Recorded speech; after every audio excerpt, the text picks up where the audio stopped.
Hello viewers, আপনারা সবাই কেমন আছেন? আশা করি অনেক অনেক ভালো আছেন। আজকের ফটোশপের টিউটোরিয়ালটি খুব অসাধারণ হতে চলেছে, যা আপনারা আগে কখনো দেখেননি।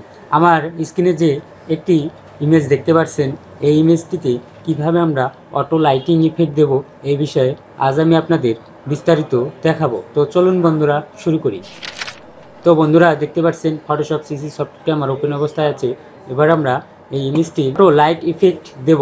সেজন্য আমরা যেটি করব, চলে যাব লেয়ার বক্সে যাওয়ার পরে যে ব্যাকগ্রাউন্ড লেয়ার, আমরা এই ব্যাকগ্রাউন্ড লেয়ারটি ডুপ্লিকেট লেয়ারে পরিণত করব। ডুপ্লিকেট লেয়ার ক্রিয়েট করার জন্য আমরা কিবোর্ড থেকে কন্ট্রোল জে প্রেস করব। তো বন্ধুরা দেখতে পাচ্ছেন কিন্তু কন্ট্রোল জে দেওয়ার সঙ্গে সঙ্গে একটি ডুপ্লিকেট লেয়ার পরিণত হয়েছে। তো আমরা এই লেয়ার 1 সিলেক্ট অবস্থায় চলে যাব ফিল্টার থেকে ক্যামেরা রো ফিল্টারে ক্লিক করব।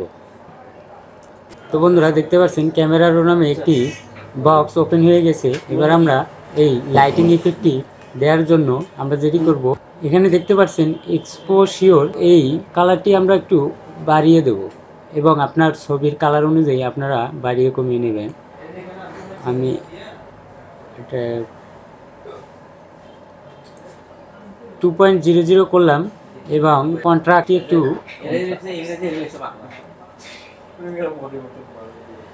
বাড়িয়ে কমিয়ে দেখব এবং হাইলাইটসটি একটু বাড়িয়ে দেব, শ্যাডোটা একটু কমিয়ে দেব এবং হোয়াইট কালারটি একটু বাড়িয়ে দেব।